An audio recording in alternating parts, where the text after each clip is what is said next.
de plus être ici à l'Unitège pour partager avec le précieux peuple du Seigneur ici concernant la glorieuse venue du Seigneur. Alléluia. Celui que nous avons adoré, celui que nous avons célébré ce matin, celui que nous avons élevé ce matin, c'est réellement important que nous sachions qu'il revient. Alléluia. La Bible déclare dans le livre de Actes que de la même façon que les apôtres l'ont vu aller dans le ciel, de la même façon il revient. Et parce que nous l'avons adoré, nous l'avons élevé et célébré ce matin, il promet que quand il reviendra chercher son église, nous serons pour toujours avec lui. Alléluia. Nous ne serons plus jamais séparés du Seigneur. Alors, comme nous allons commencer ce matin, je souhaiterais que nous puissions avoir une minute de prière et que nous puissions nous asseoir dans la suite dans la présence du Seigneur. Puissant Père, Seigneur, je veux te bénir, élever, magnifier, sanctifier ton Saint-Nom ce matin. Père, tu as voulu que nous puissions nous retrouver en ce lieu pour te louer, pour te célébrer, mais aussi pour entendre de toi le conseil, la direction à cette heure. J'implore ta grâce et ta miséricorde, afin que tu puisses saisir nos cœurs par ton Saint-Esprit. Lui qui est présent au milieu de nous, afin qu'il nous rende ministère, Seigneur. Révèle-nous tes voies, révèle-nous ta volonté, pour que nous puissions hériter ton royaume glorieux, et que nous soyons de ceux à qui tu diras, bon et fidèle serviteur, entrez dans la joie de votre Maître. Seigneur, ce matin, si nous sommes devant toi, c'est parce que nous soupirons après toi, nous espérons après toi. Nous n'avons aucun autre espoir dans le monde, si ce n'est toi, ô Seigneur. C'est pourquoi j'implore ta grâce, afin que tu puisses parler à nos cœurs, que tu puisses parler à nos âmes, que tu puisses nous instruire, afin que, comme les anges dans le ciel, nous puissions paraître devant ton Saint-Nom pour te célébrer éternellement. C'est dans le nom puissant de Jésus que je te prie et que je te recommande cette sainte assemblée ce matin. Amen. Alléluia. Nous pouvons nous asseoir dans la présence du Seigneur, précieux peuple. Et ce matin ici, nous allons avoir une courte session d'enseignement pour parler de quelque chose de très important, de vraiment capital, concernant la venue du Seigneur. Je veux premièrement introduire ce dont nous allons parler ici, par le temps dans lequel nous sommes. Alléluia. Et je pense que parmi nous ici, il y a certains qui servent le Seigneur. Il y a peut-être certains qui évangélisent. Amen. Ça va permettre que nous puissions bâtir quelque chose, peut-être ajouter quelque chose par la grâce de Dieu dans leur ministère. Je veux que nous puissions premièrement savoir que pour le Seigneur, le temps est très important. Alléluia. Le temps est tellement capital que dans la Bible, chaque fois que vous lisez un livre de la Bible, Genèse, Apocalypse, Exode, on va toujours vous préciser la période dans laquelle on parle. Alléluia. Parce que chaque période a eu des instructions particulières. Par exemple, dans le premier livre de la Bible, le livre de Genèse, dès le début, on va vous dire au commencement. Alléluia. On va vous préciser à quel moment est-ce qu'on vous parle. Et vous allez voir que dès le commencement, quelque chose a été très capital. Quelque chose a été là dès le départ. La Bible va nous dire qu'au commencement, Dieu a parlé. Amen. Ça veut dire que dès le commencement, la parole de Dieu était là. Alléluia. Et nous allons voir dans la suite de ce que nous allons partager le rôle capital de cette parole et tirer l'instruction pour ce matin. Alléluia. Parce que si nous venons aussi à l'église, c'est pour louer, adorer, célébrer le Seigneur, mais aussi pour recevoir l'instruction du Seigneur. Plus nous sommes instruits dans la parole de Dieu, mieux nous pouvons l'adorer. Alléluia. Mieux nous pouvons le servir. Amen. Même quand vous travaillez dans une entreprise, quand vous arrivez, même si vous êtes berger, et qu'on vous recrute comme berger quelque part, on va commencer par vous faire savoir le nombre de bœufs qu'il y a à l'espace. On va commencer par vous dire où est-ce que vous devez les amener. On va vous dire où est-ce qu'ils peuvent perdre facilement. Toutes ces informations, c'est pour que vous fassiez votre travail plus facilement. Alléluia. De la même façon avec nous les chrétiens, plus nous connaissons Dieu, mieux nous pouvons l'adorer. Plus nous connaissons Dieu, mieux nous pouvons le servir. Alléluia. La connaissance du Seigneur est quelque chose de capital. Et ce matin, j'ai voulu que nous puissions commencer par connaître le temps. Combien le temps est important pour le Seigneur. Alléluia. Dans la Bible, nous voyons que le temps que nous avons aujourd'hui, le temps que nous connaissons, le temps qui est fait de jour et de nuit, a été créé par le Seigneur. Alléluia. Dans le livre de Genèse, lorsque Dieu a créé le temps, il a simplement créé le jour et la nuit. Et c'est comme ça qu'on a commencé à compter le temps. Amen.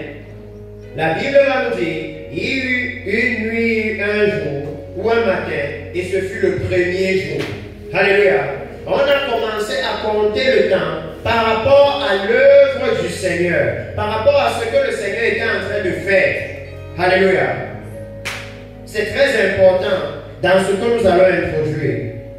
Parce que le temps définit comment nous tous nous vivons. Nous avons regardé nos montres ce matin. Et quand on a vu qu'il est déjà 9h, 8h30, on s'est apprêté pour venir à l'église. Alléluia. C'est le temps qui a défini les actions que nous avons posées ce matin. Alléluia. Lorsqu'on a rendez-vous avec quelqu'un, c'est basé sur une heure. On va se dire, on se retrouve à 15h, on se retrouve à 16h. Et quand vous avez ce rendez-vous, maintenant toutes les actions que vous allez poser seront par rapport à cette heure-là. Alléluia.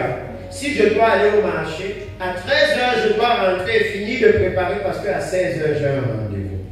Alléluia. Nous aussi, précieux peuple du Seigneur, nous avons un rendez-vous avec quelqu'un. Amen. Et celui avec qui nous avons ce rendez-vous, c'est lui qui a défini le temps. C'est lui qui a défini toutes choses. Donc j'ai voulu que nous puissions commencer par là et que nous puissions voir qu'il y a un moment, alléluia, où ce temps, selon ce que nous connaissons, va prendre fin. Il y a un moment où le Seigneur va venir pour établir son royaume. Le royaume auquel vous tous ici vous appartenez. Alléluia. Peu importe que maintenant, vous ayez l'impression de ne pas avoir de l'importance. Mais je veux que vous sachiez qu'aux yeux du Seigneur, vous êtes les personnes les plus importantes sur toute la face de la terre. Parce que vous êtes ceux pour qui la Bible dit que pour vous, il ne vous a pas racheté avec de l'or ou de l'argent ou les choses périssables, mais il vous a racheté avec le sang de son Fils unique. Alléluia. Ça veut dire que pour vous, aux yeux du Seigneur, vous avez une valeur inestimable. Et c'est pourquoi ce matin, je vais parler de la venue du Messie et expliquer à l'Église ce qui concerne les deux venues du Seigneur et nous focaliser sur celle qui nous appartient. Parce que vous savez que dans la Bible, lorsque le Seigneur Jésus décrit sa venue, il dit qu'il va venir comme un voleur dans la nuit. Alléluia. Et vous et moi, on sait que quand un voleur entre dans une maison, il ne vient pas pour voler le lotus. Alléluia. Si vous-même un voleur entre chez vous, et quand vous fouillez ce qu'il a volé, vous trouvez qu'il a volé un lotus, vous-même vous allez dire que le voleur là est idiot. Regardez pourquoi il risque sa vie. Alléluia. Pour quelque chose qu'il pouvait demander, on lui donne. Amen. Quand il vient voler, il vient chercher ce qui est précieux, ce qui a la valeur, ce qu'il peut revendre et gagner quelque chose. Ça veut dire que quand le Seigneur Jésus dit qu'il vient comme un voleur dans la nuit, ce qu'il vient prendre là, c'est ce qui a de la valeur pour le royaume des cieux. Alléluia. Et dans la Bible, il va préciser que ce qu'il vient chercher, c'est vous. Amen. Donc, dans le message de ce matin, nous allons toucher certains aspects. Mais je veux d'abord nous fixer dans le temps. Alléluia. Parce que je sais que la plupart d'entre nous ici, nous regardons les informations à la télévision et nous voyons ce qui est en train de se passer maintenant. Nous voyons ce qui fait la une des informations. Chaque fois que vous regardez les journaux internationaux, on va vous parler de la guerre en Israël, n'est-ce pas? On va vous parler de la guerre en Ukraine. On va vous parler tremblements de terre, des inondations qui ont lieu dans le monde actuellement. On va vous parler des famines. Alléluia. C'est important pour nous de savoir que la Bible parle de ces événements. Alléluia. Le Seigneur Jésus lui-même en a parlé pour nous faire savoir que lorsque nous allons voir ces événements, c'est pourquoi j'ai commencé par vous parler du temps. Et que je vous ai montré que le temps que Dieu a institué est fonction des événements, des choses que Dieu fait. Alléluia. Quand il a mis le soleil dans le ciel, il a dit que le soleil va présider le jour. Alléluia. Ça veut dire, et ça c'est ce que nous vivons. Je veux amener la parole de Dieu à être réalité pour chacun d'entre nous. Lorsqu'il fait jour, nous regardons l'heure généralement par rapport à la position du soleil. Alléluia. Quand le soleil se couche, on dit que c'est la nuit. Si vous n'avez pas de montre, vous regardez la position du soleil et vous pouvez dire il est presque midi ou bientôt il sera 15 heures. Alléluia. C'est ça que la Bible dit quand il dit il a placé le soleil pour présider le jour. Alléluia.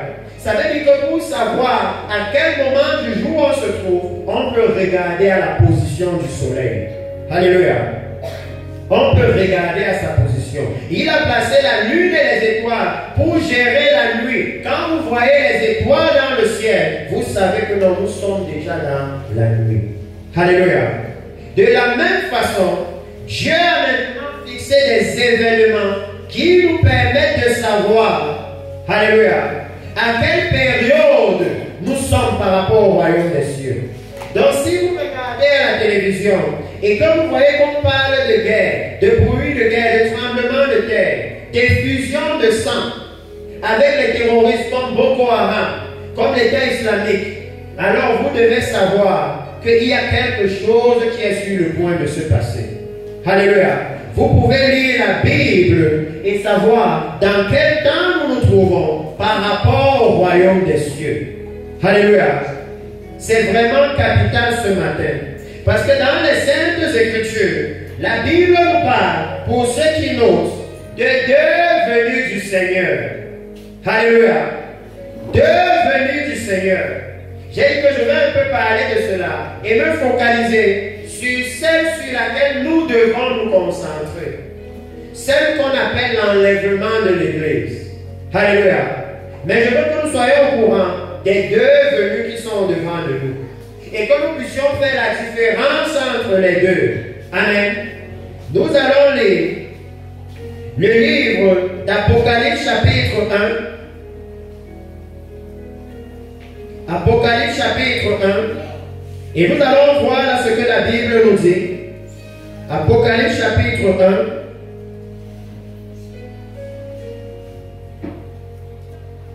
1. À partir du verset, on va lire le verset 6. Apocalypse chapitre 1, verset 6. La Bible déclare ceci. Je vais même lire à partir du verset 5 pour que ce soit plus comme une phrase bien structurée. Et de la part de Jésus-Christ, le témoin fidèle, le premier-né d'entre les morts, et le prince des rois de la terre, à celui qui nous a aimés et qui nous a délivrés de nos péchés par son sang, et qui a fait de nous un royaume de sacrificateurs pour Dieu son Père. À lui soit la gloire et la puissance au siècle des siècles. Amen. Verset 7, la Bible dit, voici, il vient avec les nuées, et tout œil le verra, même ceux qui l'ont percé. Alléluia. Et toutes les tribus de la terre se lamenteront à cause de lui. Oui, amen. Ici, la Bible nous parle d'une venue du Seigneur. Vous pouvez très bien voir le contexte. On dit tout œil le verra, même ceux qui l'ont percé. Ça veut dire qu'on dit que le Jésus qui a été cloué à la croix, le Jésus dont on a percé les mains et les pieds à la croix, il va revenir. Alléluia. Et la Bible promet que dans cette venue-ci, tout œil le verra. Alléluia. Tous les hommes pourront le voir. Amen. Mais il y a une autre venue maintenant, où il dit ceci, dans le livre d'Apocalypse chapitre 16, où maintenant, il nous parle différemment de sa venue. Alors qu'ici, il promet que tout œil le verra. Au chapitre 16, voici comment il parle. Alléluia. Apocalypse chapitre 16. La Bible dit ceci. Verset 15. Apocalypse chapitre 16, verset 15. Pour que vous ayez maintenant les deux venues du Seigneur. Et que vous voyez ce qui différencie les deux venues du Seigneur. Alléluia. Dans la première venue dont on vient de parler, et je ne suis pas en train de donner ça par ordre de temps. Alléluia. Je vais vous mettre ça dans le temps. Comment est-ce que ça va se passer? Ici, il dit, Apocalypse chapitre 16, verset 15, voici, je viens comme un voleur. Alléluia. Et vous et moi, on sait que quand un voleur vient chez vous, il ne veut pas que vous le voyez. Parce que si vous le voyez, vous allez l'arrêter. Alléluia. Il ne veut pas que vous sachiez qu'il est en train de venir. Il dit, voici, je viens comme un voleur. Heureux celui qui veille et qui garde ses vêtements, afin qu'il ne marche pas nu et qu'on ne voit pas la honte de sa nudité. Alléluia. Il donne deux venues, et vous voyez que dans les deux venues, les instructions sont différentes. Il dit que de l'autre côté, tout œil le verra, et toutes les tribus de la terre vont se lamenter. Et d'un autre côté, quand il dit, je viens comme un voleur, alléluia, il dit, heureux celui qui veille. Amen. Heureux celui qui ne s'endort pas. C'est pour ça que dans l'église, on parle du réveil de l'église. Parce que quand il va venir, ceux qui seront endormis ne le verront pas. Alléluia. C'est ceux-là qui vont manquer la venue du Seigneur. Et pour nous, la venue qui nous concerne, c'est celle-ci. C'est la deuxième dont je viens de parler. Le moment où il vient comme un voleur. Alléluia. Parce que quand il parle de ce moment-là, il dit que nul ne connaît ni le jour ni l'heure. De la même façon, quand un voleur ne vous donne pas le rendez-vous pour venir voler. Alléluia. Il dit que s'il vous donne le rendez-vous, vous allez l'attendre, n'est-ce pas? Vous allez même appeler la police pour qu'on l'attrape. Il précise que dans cette venue-ci, ce n'est pas tout le monde qui va le voir. Lisons le livre de Matthieu chapitre 24, comme nous sommes en train d'introduire et d'entrer peu à peu dans le message. Parce que nous allons aller jusqu'à voir comment ça va se passer à l'enlèvement de l'Église. Et voir quelles sont les personnes que le Seigneur va prendre. Le livre de Matthieu chapitre 24. Je vais lire une partie particulière ici. Matthieu chapitre 24. À partir du verset 36. Matthieu 24 est un livre très important parce que là-bas les disciples vont demander à Jésus quel est le signe de son avènement et le signe de la fin des temps. Et c'est là que Jésus va leur dire que prenez garde que personne ne vous séduise. Alléluia. Il parle à l'église et il dit à l'église qu'il y a un risque de séduction de l'église. Ça veut dire qu'il y a un risque que l'église se retrouve égarée. Et ensuite il va leur dire que vous entendrez parler d'eux. Alléluia. Vous entendrez parler de là. Qu'est-ce que ça signifie? Ça signifie que ça va passer à la radio et à la télé. Vous entendrez parler de guerre, de bruit de guerre, de tremblement de terre. Vous entendrez parler de maladies, de peste, d'inondations, de famine en divers lieux. Vous voyez toutes sortes d'informations, n'est-ce pas? Alléluia. Ça veut dire que ça va passer aux informations. Tout le monde aura l'opportunité de voir les signes de la venue de Jésus. Ça veut dire aura l'opportunité de se préparer. Alléluia.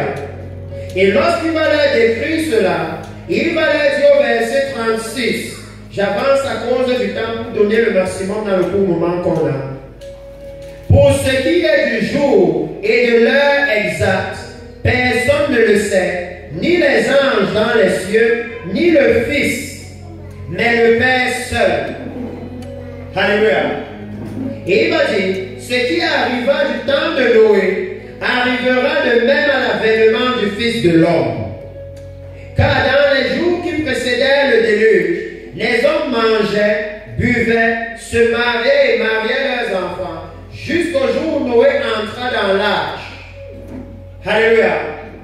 Ça, le jour dont on parle, le jour où le Seigneur vient pour prendre l'Église, c'est un jour important et c'est aussi un jour dangereux. Parce que écoutez ce que le Seigneur dit. Il dit que les hommes vivaient normalement. Alléluia. Quand Jésus annonce les signes de sa venue, quand il dit comment le jour là sera, il ne dit pas que le jour là, toute la journée, le ciel sera noir. Le jour là, il y aura les activités normales que vous connaissez. Les gens vont se lever le matin, ils vont se laver et ils vont manger comme d'habitude. Alléluia. On va célébrer les mariages à l'église, à la mairie, comme d'habitude. Mais il dit ici, jusqu'au moment où Noé entra dans l'arche, et une parole qui est très grave, c'est qu'il dit, il ne se doutait de rien jusqu'à ce que le déluge vint et les emporta tous. Alléluia. Ça veut dire que nous pouvons être maintenant des chrétiens. Et nous allons voir ça dans la suite. Nous pouvons vivre à Mokolo et malgré que les signes de la venue de Jésus sont à la télévision, on ne se rend pas compte. Alléluia. Et le jour là, on est surpris. Parce qu'après la venue du Seigneur, après l'enlèvement de l'Église, après qu'il aurait pris vous ici qui êtes précieux à ses yeux, alléluia, ce qui va arriver sur la terre, la Bible dit que ce sera comme l'équivalent d'un déluge.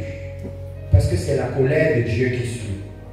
Mais il dit dans la Bible, nous allons voir ça tout à l'heure dans 1 Thessaloniciens chapitre 5, que vous n'êtes pas destinés à la colère de Dieu. Alléluia. C'est pour ça qu'avant sa colère, le fonctionnement de Dieu veut que s'il sait qu'il va punir les gens, il enlève d'abord ce qui lui appartient. Alléluia. C'est ce que Abraham a demandé au Seigneur lorsqu'il allait détruire Sodome et Gomorrhe. Quand il a dit à Abraham que le cri contre Sodome et Gomorrhe est monté à mes oreilles, et je vais aller voir si ce qu'on dit est vrai. Et si c'est ça, je vais détruire Sodome et Gomorrhe. Abraham a demandé au Seigneur, est-ce que le Dieu qui juge toute la terre va juger le juste et le méchant pareillement? Alléluia. Et le Seigneur va dire non, loin de lui de faire comme ça.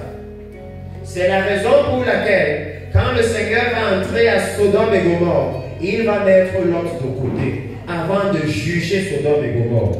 Alléluia. Il va mettre de côté, il va d'abord enlever l'autre de Sodome et Gomorrhe avant de juger la ville pour ses péchés. Amen. C'est important. Parce que même la raison pour laquelle vous venez à l'église, c'est à cause de ce jour-ci. Du jour où le Seigneur que vous adorez va finalement venir vous prendre et vous amener dans son royaume. Alléluia. Si nous manquons ce jour, c'est que pendant toutes ces années, on est venu à l'église pour rien. On sera comme un élève qui a passé toute l'année scolaire à aller à l'école et en fin d'année, il n'a pas eu son diplôme. Alléluia. C'est comme s'il a perdu son temps. Amen. Donc nous devons, lorsque nous venons à l'église, nous assurer que nous sommes en train de nous préparer pour ce jour-là. Il dit ici, il ne se doutait de rien. Alors, de deux hommes qui seront dans un champ, l'un sera pris et l'autre laissé. De deux femmes qui mourront à la meule, l'une sera prise et l'autre laissée. Il parle ici de l'enlèvement de l'Église. Il parle du fait qu'il va prendre certains, il va laisser d'autres. Et la raison pour laquelle je parle de ça ici, c'est que vous pouvez voir ce dont Jésus parle. Il dit, de deux qui seront dans un champ, un sera pris, l'autre sera laissé. Et je veux vous dire que l'Église c'est le chant du Seigneur. Ça veut dire que même dans l'église, certains seront pris et d'autres seront laissés. Alléluia. Et dans la Bible, il est très clair. Il dit, ceux qui me disent Seigneur, Seigneur, n'entreront pas tous dans le royaume des cieux. Il parle à l'église. Amen. Nous sommes dans la bonne partie du pays, là où il y a beaucoup de musulmans. Et vous, ici, avec moi, vous savez que les musulmans n'appellent pas Jésus Seigneur. Alléluia. Donc, quand le Seigneur Jésus dit, dans Matthieu chapitre 7, que ceux qui m'appellent Seigneur, Seigneur, n'entreront pas tous dans le royaume des cieux, il parle de l'église à Mokolo. Alléluia. Il leur fait savoir que le fait de venir et de dire Seigneur, ce n'est pas suffisant pour entrer dans le royaume des cieux.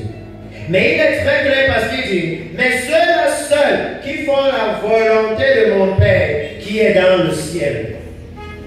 Alléluia. Le Seigneur dit qu'il y a une différence. Alléluia. Entre ce qu'on dit de nos lèvres et les actes qu'on pose. Amen. Nous pouvons dire beaucoup de choses. Nous pouvons chanter le nom de Jésus. Mais le moment où Jésus vient nous chercher, une chose compte, c'est qu'est-ce qu'on a fait. Alléluia. Qu'est-ce qu'on aura fait? Il dit ceux-là seuls qui font la volonté de mon Père. Alléluia. Qu'est-ce que je veux dire à l'église ici? Je veux dire que le moment où vous voyez les signes de la venue de Jésus à la télévision, comme nous avons parlé ici tout à l'heure, vous devez commencer à vous assurer que ce que vous faites, les actes que vous posez, sont conformes avec la volonté de Dieu, sont alignés avec la volonté de Dieu. Alléluia. Et comment vous savez que les actes que vous posez sont conformes à la volonté de Dieu? Amen. C'est lorsque les actes que vous posez sont alignés avec la parole de Dieu. Amen. Parce que dans quelques minutes, nous allons voir que l'enlèvement de l'église dont je viens vous parler est basé sur une seule chose. C'est sur la parole de Dieu. Dans quelques minutes, nous allons lire ça. Il dit au verset 42 de Matthieu 24, veillez donc, soyez alerte, accordez une attention stricte. Amen. Vraiment, je vais vous dire ces choses de tout mon cœur. Accordez une attention stricte à la venue du Seigneur. Parce que si j'ai le temps, vous allez voir dans Corinthiens qu'il dit que ce sera en un clin d'œil. Alléluia. Ça veut dire que l'enlèvement de l'église, ce sera en une fraction de seconde. Il n'y aura pas le temps de faire une prière à ce moment-là. Vous devez être prêt avant. Alléluia. Vous ne pouvez pas dire que c'est au moment-là que je vais me préparer. Non, ce sera très rapide. Alléluia. C'est la raison pour laquelle, maintenant que nous sommes assis à l'église, l'opportunité nous est donnée maintenant de nous préparer. Chaque fois que nous venons à l'église, nous venons en réalité pour nous préparer pour ce jour-là. Quand je vais vous lire à quoi ressemble ce jour-là, vous allez mieux comprendre. Vous allez même comprendre que venir à l'église comme vous êtes venu aujourd'hui, vous êtes en train de faire la répétition de l'enlèvement. Imaginez que vous répétez pour quelque chose, comme mes sœurs ont certainement répété les chants qu'elles nous ont chantés ici. Alléluia. Et que maintenant, quand le moment de chanter vient, elles ratent le chant. À quoi servait la répétition? Amen. Que tous les dimanches, depuis que vous venez à l'église, vous êtes en train de répéter l'enlèvement de l'église. Et le jour de l'enlèvement, vous n'entrez pas. Imaginez un peu ce que ça représente. Il dit ici que vous devez prêter une attention stricte, puisque vous ne savez pas quel jour le Seigneur viendra. Sachez-le bien, si le maître de la maison savait à quelle veille de la nuit le voleur doit venir, il veillerait et ne laisserait pas percer sa maison. vous aussi, tenez-vous prêts, car le Fils de l'homme viendra à l'heure où vous n'y penserez pas. Alléluia. La venue du Messie dont je vous parle, sur laquelle nous devons nous focaliser, celle qui est la plus proche de nous, c'est celle-ci. Et il dit que pour celle-là, le Seigneur viendra à un moment où on ne s'attend pas. Alléluia. Parfois je me demande s'il ne va pas venir pendant les périodes des fêtes. Parce que c'est souvent les périodes où même les chrétiens oublient qu'ils sont nés de nouveau. Que je me demande est-ce que ce n'est pas le moment là qu'ils vivent. Le moment là où les gens font tellement n'importe quoi qu'ils oublient que Jésus est mort à la croix à cause de leur péché. Alléluia. S'il est mort à la croix à cause de nos péchés, s'il a tellement souffert et que nous l'avons accepté, nous ne pouvons pas volontairement retourner vivre dans le péché. Alléluia. Parce que la Bible nous dit que le retour de Jésus que je vous annonce, quand je vais vous lire comment il revient, parce que je veux que vous ayez les détails, que vous sachiez qu'est-ce qui va se passer. Alléluia. Vous-même, vous allez réaliser que la façon dont Jésus revient là, il ne vient plus pour aller mourir pour nos péchés. Alléluia. Il est déjà mort pour nos péchés et c'était une fois pour toutes. Il ne peut pas repartir à la croix. Amen. Donc allons maintenant dans le détail de l'enlèvement de l'Église. Le détail de l'enlèvement de l'Église. Parce qu'il y a une instruction particulière que je veux qu'on tire de là. Le livre de 1 Thessaloniciens. 1 Thessaloniciens chapitre 4. À partir du verset 13. 1 Thessaloniciens chapitre 4. À partir du verset 13. La Bible dit ceci. Nous ne voulons pas, frères, que vous soyez dans l'ignorance au sujet de ceux qui dorment dans la mort. Je lis dans la version Bible détaillée. C'est pour ça que j'utilise cet appareil, parce qu'il n'y a pas cette version de Bible physiquement. Alléluia. En anglais, c'est Amplified Bible. En anglais, ils ont ça. Mais en français, malheureusement, il n'y a pas. Donc, il dit, nous ne voulons pas que vous soyez dans l'ignorance au sujet de ceux qui dorment dans la mort. D'entrée de jeu, ici le Seigneur veut parler de l'enlèvement de l'Église. Et quand il veut parler de l'enlèvement de l'Église, il élève directement un problème avec l'Église. Je ne sais pas si vous avez déjà lu le livre de Thessaloniciens pour savoir de quelle Église on parle. Ça, c'était une Église qui avait le réveil du Saint-Esprit. Si vous lisez 1 Thessaloniciens, chapitre 1, verset 9 à 10, vous allez voir qu'ils ont reçu la parole de Dieu puissamment. La Bible dit que quand ils ont reçu la parole de Dieu, ils se sont détournés des idoles pour servir le Dieu vivant et vrai. Et que le témoignage là était partout. Alléluia. Dieu en ce moment, il cherche cette église à Mokolo. L'église qui sera connue comme une église, là où on a mis l'idolâtrie dehors, on a mis le péché dehors. L'église qui est connue comme une église sainte. Alléluia. Voilà le témoignage que cette église avait. Il n'avait pas de témoignage de l'église aujourd'hui à Mokolo. Et quand je parle de l'église, je ne parle pas juste d'unité. Je parle de l'église à Mokolo. Les chrétiens de Mokolo. Il n'avait pas de témoignage de la division. Les témoignages de l'immoralité sexuelle, les témoignages de l'alcool dans l'église, un peu d'ivrognerie. Non, leur témoignage, c'était qu'ils ont abandonné les idoles pour servir le Dieu vivant et vrai. Même les païens pouvaient témoigner de ça. Alléluia. Ça veut dire que quand nous recevons le Seigneur Jésus, même les non-chrétiens peuvent savoir que la sœur-ci, elle a reçu Jésus. Alléluia. On va la voir abandonner l'idolâtrie, abandonner le monde et se consacrer au service de Dieu. Alléluia. Oh oui, c'est ça recevoir le Seigneur Jésus. Parce qu'avec lui, on ne peut pas servir les deux au même moment. On ne peut pas avoir un pied dans le monde et un pied dans le royaume de Dieu. Amen. C'est pour ça qu'à l'enlèvement de l'église dont je vous parle, il ne va pas prendre une partie de nous au ciel et laisser l'autre sur la terre. Non. Il va venir et prendre les chrétiens pour les amener directement dans le royaume de Dieu. Alléluia. Ils n'auront plus rien de la terre en eux. Ça veut dire que dans notre vie chrétienne aussi, nous devons être en train de travailler à enlever le monde de notre vie. Alléluia. Enlever le monde de notre vie. Pour que la sainteté du Seigneur puisse paraître. Donc laissez-moi lire les Écritures pour que nous puissions rapidement avancer et conclure.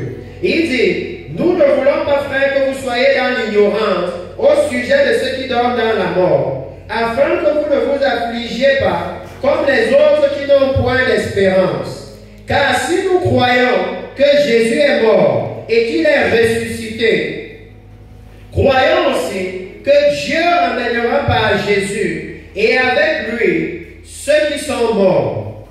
Voici en effet ce que nous vous déclarons d'après la parole du Seigneur.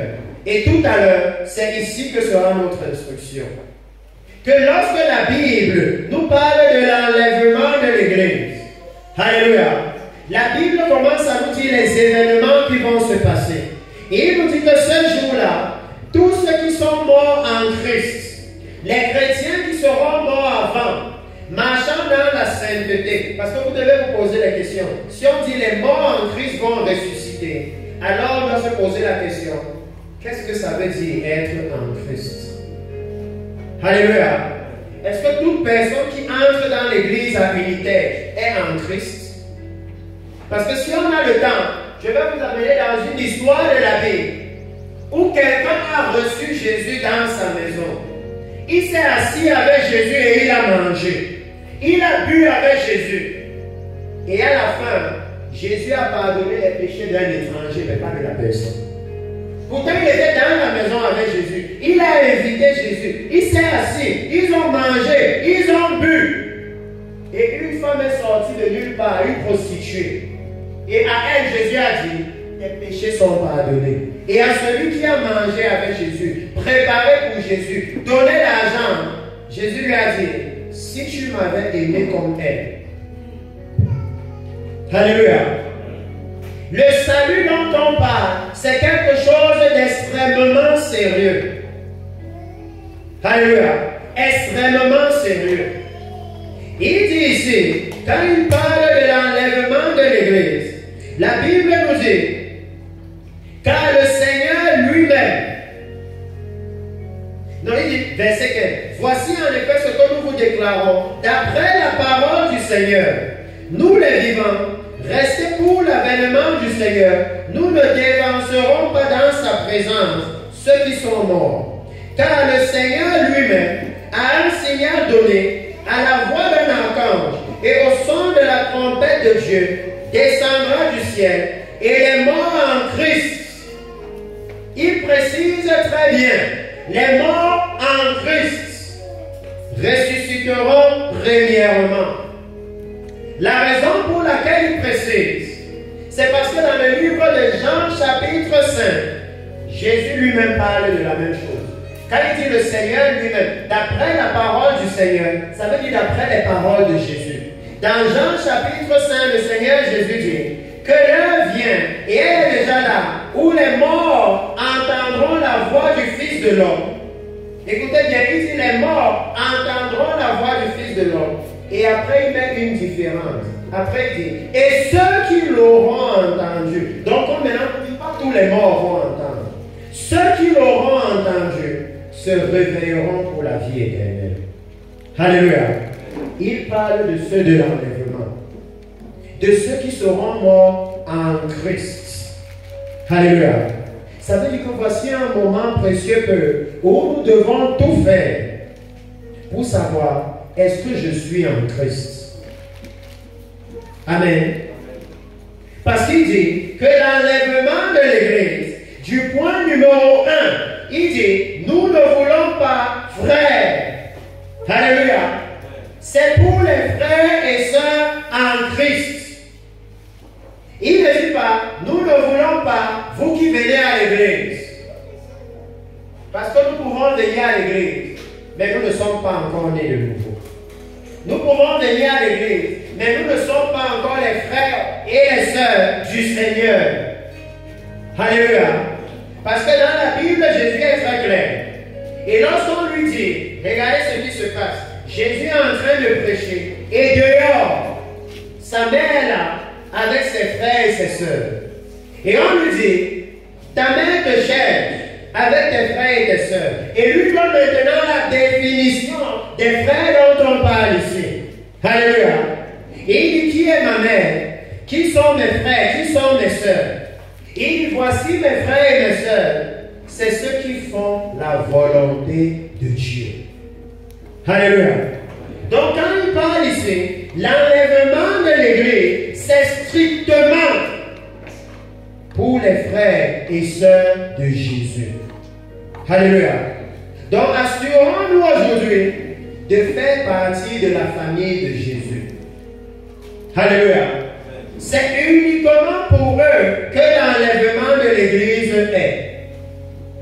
C'est uniquement eux qui vont entrer dans le royaume de Dieu en ce moment.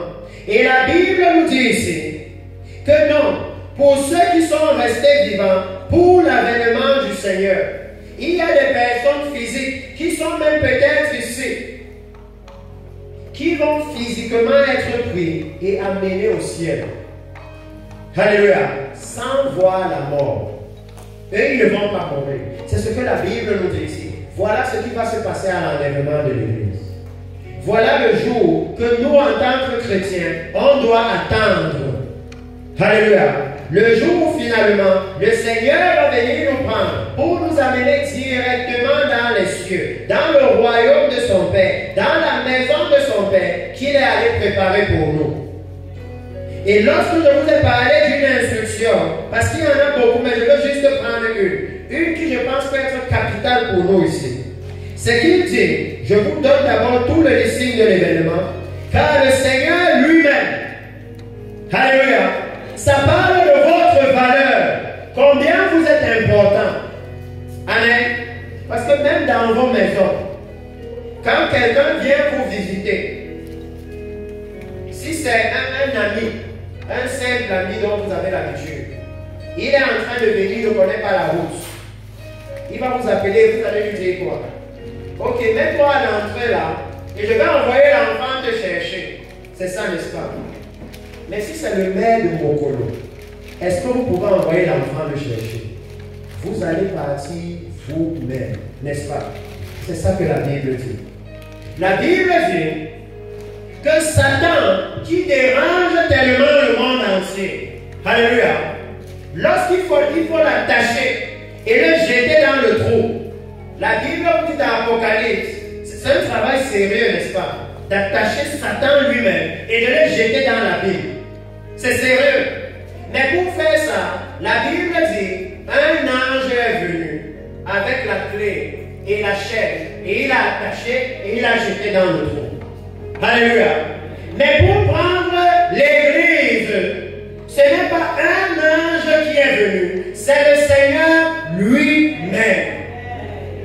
Ça veut dire que vous pouvez voir l'importance de l'Église, la valeur que vous avez aux yeux du Seigneur, que pour lui, il vous considère comme les invités d'honneur du ciel. Et si vous lisez l'Apocalypse 19, vous allez voir que le jour où vous entrez au ciel, le jour de l'enlèvement de l'Église, quand les anges regardent et voient que l'Église à Mokolo est prête, la Bible dit qu'ils se mettent à célébrer et à acclamer. Je ne sais pas si les chrétiens lisent ces Écritures. Parce que dans toute la Bible, on loue Dieu pour les choses qu'il a faites, n'est-ce pas? On loue Dieu pour sa puissance, pour son autorité. Mais quand vous lisez Apocalypse chapitre 19 à partir du verset 7, c'est le jour où on loue Dieu. Parce que vous êtes préparés. Pas seulement à cause des œuvres de Dieu, mais parce que vous, l'Église, nous, l'Église, nous avons revêtu le vêtement du royaume des cieux. Alléluia. C'est ça la valeur de l'Église. Quand vous comprenez ces choses et que vous vivez en accord avec ces choses, vous allez voir le Seigneur vous protéger. vous préservez. Parce que vous êtes le trésor qui vient voler. Et comme chacun d'entre nous ici, ce que vous savez qui a de la valeur, les trésors que vous avez à la maison, vous gardez ça de façon précieuse, n'est-ce pas? Vous ne voulez pas que n'importe qui voit même ça. Alléluia. De la même façon, les chrétiens qui sont un trésor pour le Seigneur, il les garde, il les protège, il les préserve. Il ne veut pas que l'ennemi les touche. Parce qu'ils ont de la valeur à ses yeux. Alléluia. Je suis en train de dire à l'église ici, dans quelle position spirituelle vous devez vous mettre pour bénéficier de la protection de Dieu. Alléluia. Décidez de devenir le trésor du Seigneur, d'avoir de la valeur pour lui. Et je vais dire ça à la fin. Mais je vais vous donner cette instruction-ci. Et dans quelques minutes, allez dans le dernier point. Sur qui sont ceux qui ont de la valeur pour le Seigneur. Parce que je vais vous lire une écriture très claire. Où vous allez voir le Seigneur dire que ceux qui ont de la valeur pour lui, eux, ils ont une certaine conversation. Alléluia. Et je veux que vous sachiez quelle est cette conversation. Comme ça, quand vous aussi, vous allez commencer à avoir cette conversation, automatiquement, votre valeur devant le Seigneur va augmenter. Alléluia. Amen. Votre valeur pour le Seigneur va augmenter. Donc ici, il dit que numéro 1, l'enlèvement, c'est uniquement pour les frères et les sœurs. Et il dit, point numéro 2, l'enlèvement est uniquement, est strictement basé sur la parole du Seigneur. Alléluia.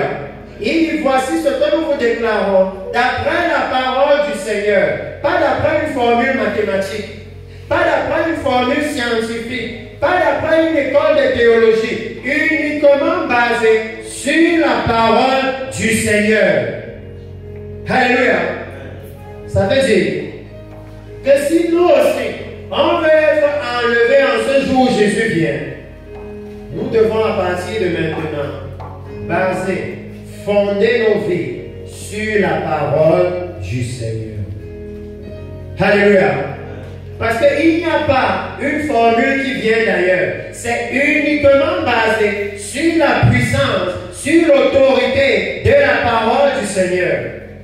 Quand la parole du Seigneur dit que la lumière soit, aujourd'hui nous avons la lumière du jour. Quand la parole du Seigneur dit, faisons l'homme à notre image et à notre ressemblance, aujourd'hui nous sommes assis ici. Alléluia. Quand la parole du Seigneur dit, faisons le soleil et qu'il préside le jour, si vous regardez là-dehors, nous avons le soleil. Ça veut dire que quand la même parole nous dit que ce Jésus que vous avez vu partir reviendra de la même façon, il reviendra certainement. Alléluia. C'est assuré, il reviendra. C'est pour ça qu'il dit que quand on parle de l'enlèvement de l'Église, ce n'est pas basé sur les façons de voir du monde. Alléluia. C'est uniquement ancré sur la véracité, sur l'authenticité de la parole du Seigneur. Ça veut dire que le Seigneur est en train de dire que si vous voulez faire partie de ceux qui seront enlevés, à partir de maintenant, appliquez cette parole-ci. Le livre de Josué, chapitre 1, à partir du verset 7. Parce que je veux parler à l'église ici du rôle central, du rôle important de la parole de Dieu. Parce qu'en faisant le tour du pays, j'ai réalisé quelque chose. J'ai réalisé que les chrétiens qui disent être nés de nouveau ont un problème avec la parole de Dieu. Ils ne lisent pas la parole de Dieu. Pourtant, la parole de Dieu a la force, a la capacité, a la puissance de transformer votre vie. Alléluia. Une fois que vous avez reçu le Seigneur, c'est elle qui doit devenir la nourriture que vous consommez chaque jour si vous voulez grandir dans le Seigneur. Parce que j'ai réalisé que ce n'est pas qu'il n'y a pas les chrétiens dans l'église, mais le problème c'est qu'ils sont restés bébés spirituels. Et Jésus vient chercher une épouse mature. Alléluia. Il ne vient pas chercher une église bébé. Il vient chercher une église mature. Si vous lisez le livre de 1 Corinthiens chapitre 3, vous allez voir l'église mature. Laissez-moi d'abord vous donner ça dans le livre de Hébreux avant qu'on lise Josué et le livre de Timothée. Pour que vous compreniez c'est quoi la maturité spirituelle. Alléluia. Parce qu'il ne vient pas chercher les enfants spirituels. Il vient chercher une église mature. Lisons le livre de Hébreux chapitre 5. Hébreux chapitre 5, à partir du verset 11. Amen. La Bible dit, vous pouvez mettre là, l'église mature, ou la maturité de l'église. Nous avons beaucoup à dire là-dessus, et des choses difficiles à expliquer, parce que vous êtes devenus lents à comprendre. Vous êtes devenus terne et morose dans votre position spirituelle et peu enclin au discernement. Ça veut dire qu'il est en train de dire à l'église ici qu'ils n'ont plus le discernement. Et si je dois vous mettre dans le contexte, il parle à l'église des Hébreux, l'église des Juifs, ceux qui ont reçu la parole de Dieu, la Torah.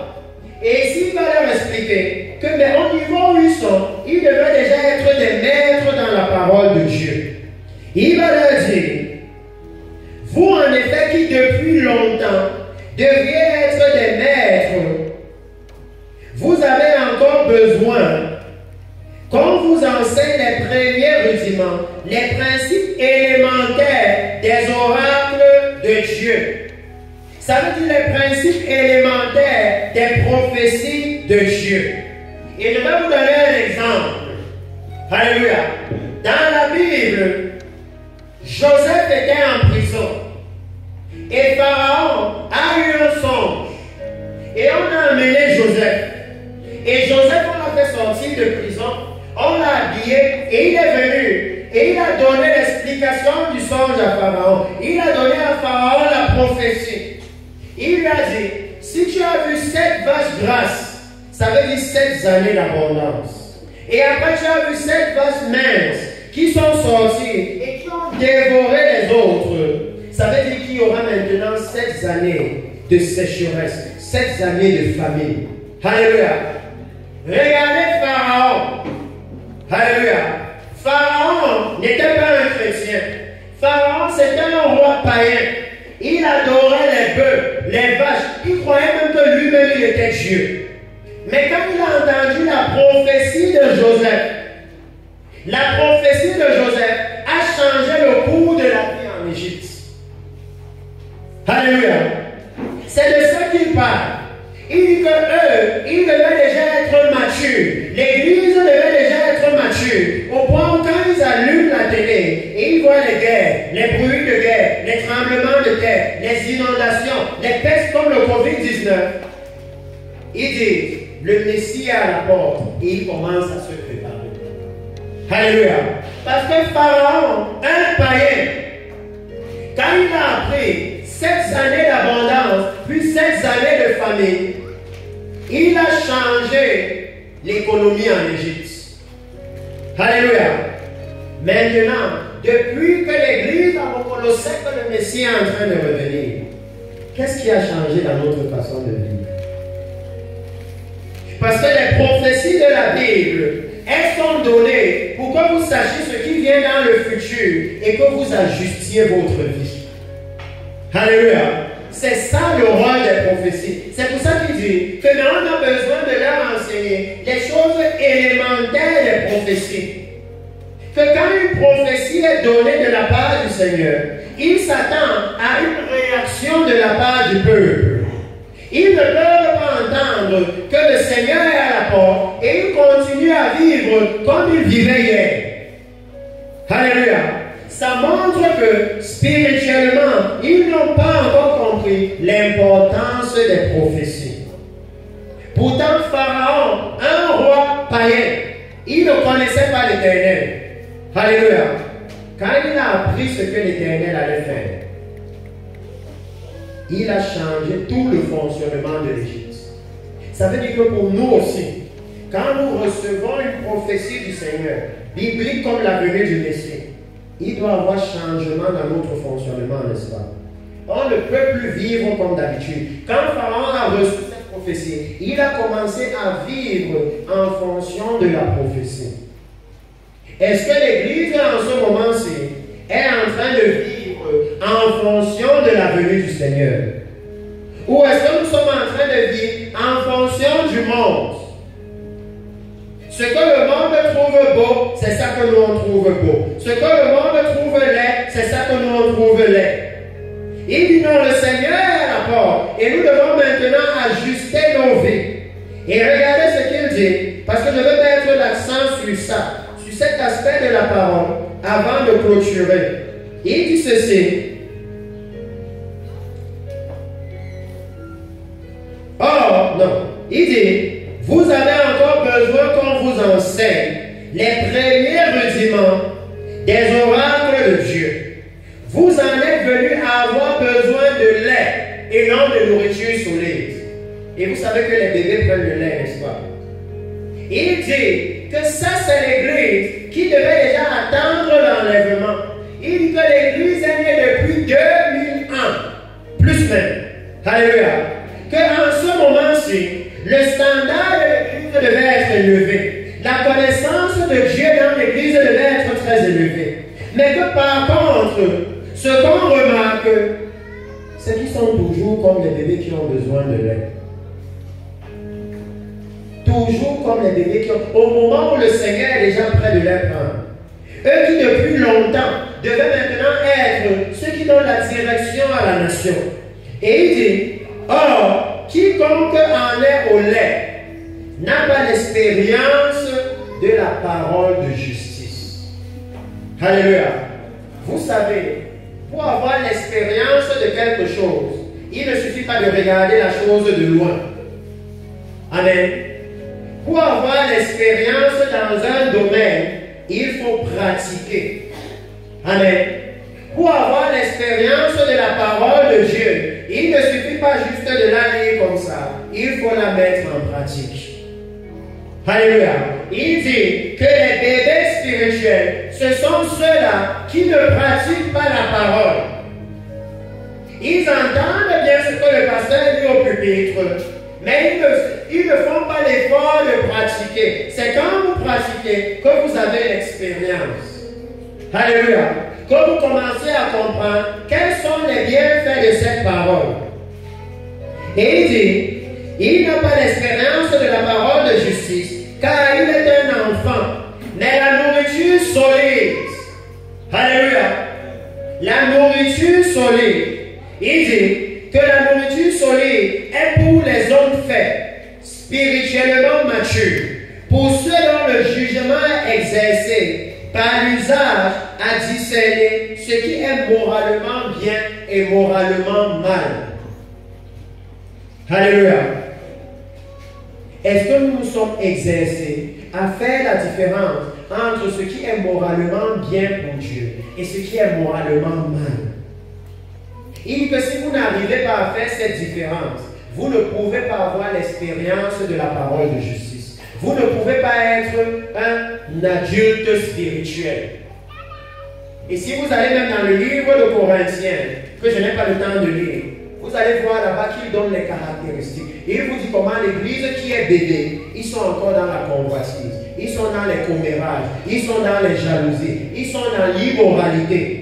Ils n'arrivent pas à faire la différence entre ce qui est le péché et ce qui est la sainteté.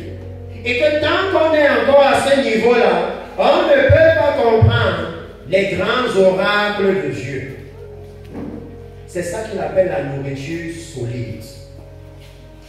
C'est pour ça que généralement, si vous donnez le livre d'Apocalypse à un chrétien, quand il finit de lire ce qu'il le livre, il a fait peur. Je ne comprends rien. C'est la nourriture solide.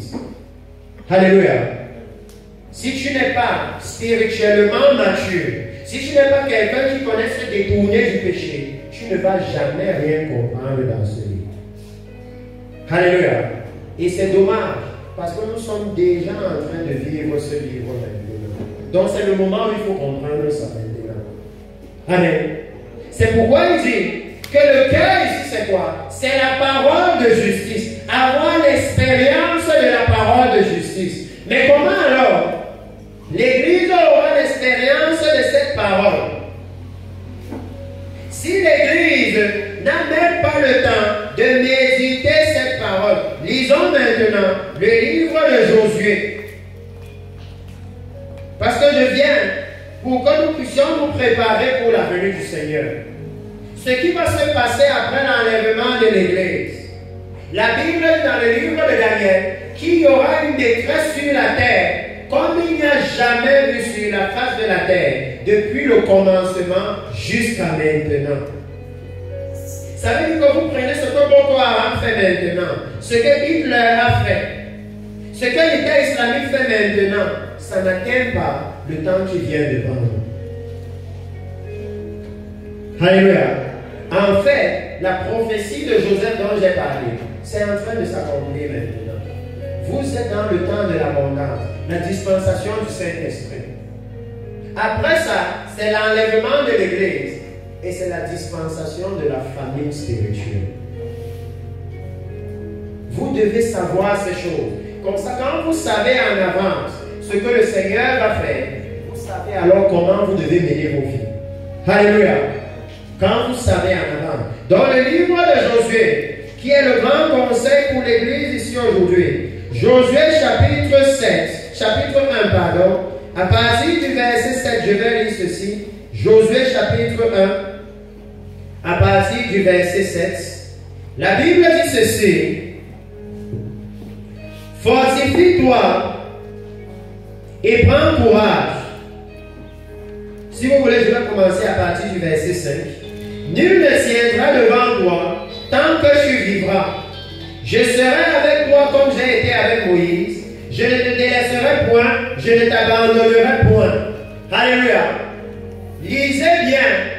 Et je peux vous donner un éclairage ici. Nul ne tiendra devant toi tant que tu vivras. Alléluia. Et la Bible va vous dire dans le livre d'Éphésiens que nous étions morts par nos offenses et par nos péchés.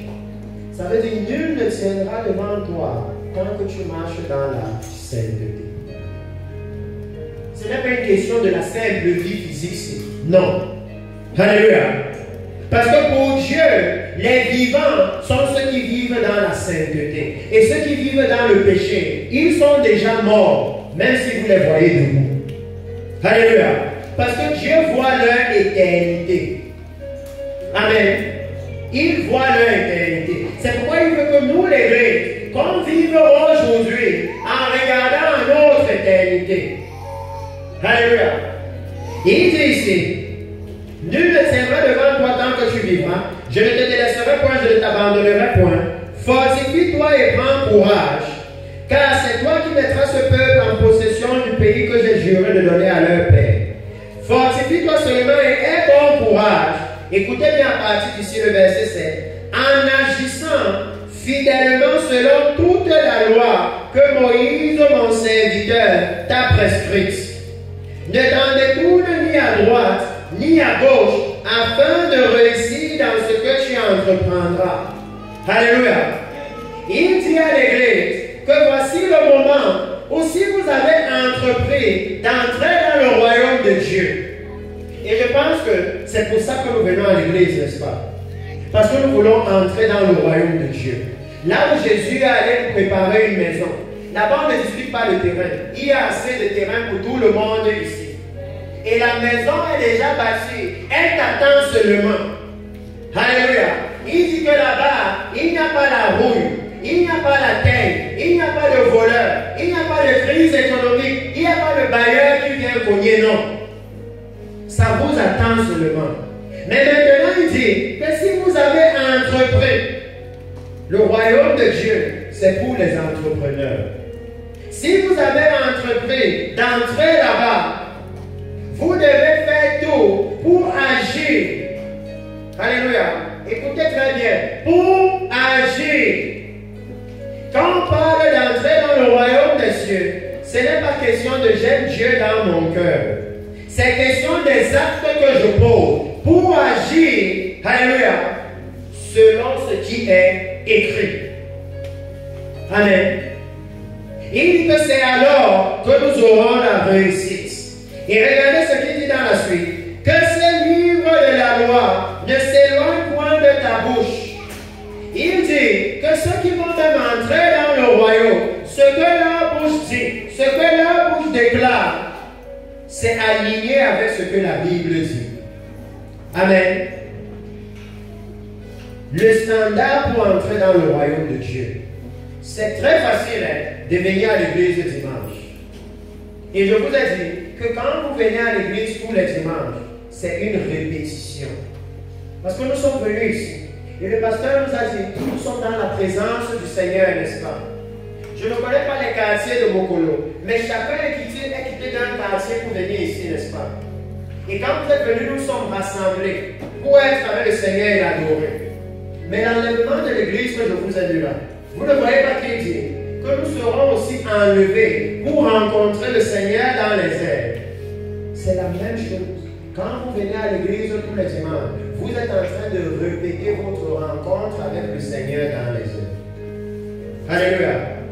Et s'il y a quelqu'un ici qui regarde un peu le football, il sait que le jour du match, celui qu'on met sur le terrain, c'est celui qui était bon à l'entraînement.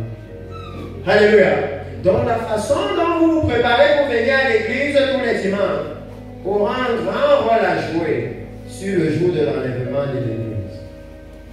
Si en venant à l'église, vous croyez que vous venez voir Pasteur et Maman Pasteur, alors le jour-là, vous ne pourrez pas aller pour voir Jésus. Alléluia. Si en venant à l'église, vous vous habillez avec légèreté, comme si vous veniez pour chercher le chaud, le jour-là, vous ne pouvez pas voir Jésus. Alléluia. La façon dont vous êtes en train de venir à l'église maintenant, dites tout sur si vous allez rencontrer Jésus en ce jour ou pas. Alléluia. Parce que maintenant, vous êtes en train de faire la répétition de ce jour-là. Tous les dimanches quand vous venez. Si chaque dimanche vous venez en retard, sachez que ce jour-là, vous risquez aussi d'être en retard, comme les vierges folles. Alléluia. Le problème des vierges folles, c'est que quand le Messie est venu, elle n'était pas là. Et la Bible dit, plus tard elle vint, mais la porte était déjà fermée. Il dit que ce ne sera pas comme ici à l'église, que si pasteur dit c'est à 9 h, vous venez à 10 h, la porte est encore ouverte. Ça, c'est ce qu'on appelle la dispensation de la grâce. L'enlèvement de l'église ne connaît pas la grâce. Est-ce que vous savez ça? Parce que si vous lisez Matthieu 22, il dit que ce jour-là, il va voir quelqu'un qui a un autre vêtement dans la salle. Alléluia. Et regardez comment il appelle la personne là. Mon ami. Amen. Pourquoi vous appelez quelqu'un ici? Si vous vous levez, vous dites, pasteur, ça c'est mon ami. Ça veut dire que vous vous connaissez. Tu connais sa maison, elle connaît ta maison. Vous mangez ensemble. Vous marchez ensemble. Mais le jour où Jésus vient prendre l'église, il dit, mon ami, comment tu as fait pour entrer ici avec la vie là? Et après il dit, au lieu qu'on peut s'attendre à ce que Jésus dise, non, change d'habit, tu restes. Ce jour-là, c'est un jour sans corruption. Il n'y a pas la grâce le jour-là. Il dit, attachez-lui les mains et les pieds et jetez-le dehors. Son ami. Alléluia. Oh, mais c'est pourquoi je vous ai dit que c'est très profond qu'on parle de l'enlèvement de l'église. Le jour-là, l'amitié avec Jésus ne compte pas. Alléluia. Ce qui compte, c'est est-ce que nous avons fait ce que la parole de Dieu demande. C'est pourquoi je me suis dit aujourd'hui, focalisons toute l'église sur cette parole. Vous ne pouvez pas faire ce que la parole demande si vous ne connaissez pas cette parole. Et vous ne pouvez pas connaître cette parole si vous ne la lisez même pas. Alléluia. Ici, il dit, verset 8, que ce livre de la loi ne s'éloigne point de ta bouche. Médite-le jour et nuit. Écoutez bien, ça c'est très puissant. Parce qu'après ça ici, je suis vraiment content de donner le message. Parce que comme ça, si je pars, même si je pars maintenant, et je rentre chez moi à Douala, je peux dire, Seigneur, toute l'église à Mokolo sait comment faire pour être saint. personne ne pourra te dire le jour-là, oh, moi je ne comprenais pas la sainteté. Tu sais, Dieu, c'était compliqué. Hein, parce que c'est écrit très clairement ici. Il dit, mais dites-le jour et nuit pour agir fidèlement selon tout ce qui est écrit. Donc si tu veux faire ce que la Bible dit, ce n'est pas compliqué. Commence seulement à lire ta Bible et à méditer dessus jour et nuit. Parce qu'il dit que le royaume des cieux est comme une sémence qu'on a mis dans la terre. Que tu dors ou que tu veilles, ça pousse. Alléluia. Donc si tu médites la parole de Dieu jour et nuit, fais seulement ce qu'on dit là-bas et tu vas voir la sainteté commencer à se manifester seulement. Alléluia. C'est très simple, pas de complications. Et là, vous allez comprendre que ça veut dire que ce jour-là, Jésus sera intransigeant. Parce que la partie ici, tout le monde peut faire ça. Et une fois que tu connais lui et que tu comprends, même toi tu peux faire ça. Donc tu n'auras pas de raison de dire, oh non Seigneur, moi je n'ai pas pu vivre dans la sainteté. Je n'ai pas pu marcher comme tu dis. Alors que l'instruction est ici. Alléluia. L'instruction est là. Il dit, pour agir fidèlement selon tout ce qui y est écrit, car c'est alors que tu auras du succès dans tes entreprises, c'est alors que tu réussiras. Amen. Je veux parler aujourd'hui. Tout ce que je suis en train de dire, c'est pour élever le rôle de la parole de Dieu dans l'enlèvement de l'Église. Le rôle de la parole de Dieu dans la vie des chrétiens. Amen. Pour qu'on ne prenne pas ça à la légère, qu'on ne se dise pas, oh non, je vais aller à l'église dimanche et pasteur va me lire la Bible. Alléluia. Oh oui, nul ne connaît ni le jour ni l'heure. L'enlèvement de l'église peut arriver lundi à 17h quand tu n'es pas à l'église. Comment est-ce que tu vas faire? Il dit que la parole de Dieu, aussi bien que l'enlèvement repose strictement sur la parole de Dieu. De la même façon, la vie de sainteté, une vie conforme à la parole de Dieu, repose sur le fait qu'on lise d'abord cette parole, qu'on médite cette parole. La maturité de l'Église repose sur le fait qu'il médite cette parole jour et nuit. Alléluia. Et laissez-moi vous lire deux passages, on va continuer. Le livre de Timothée.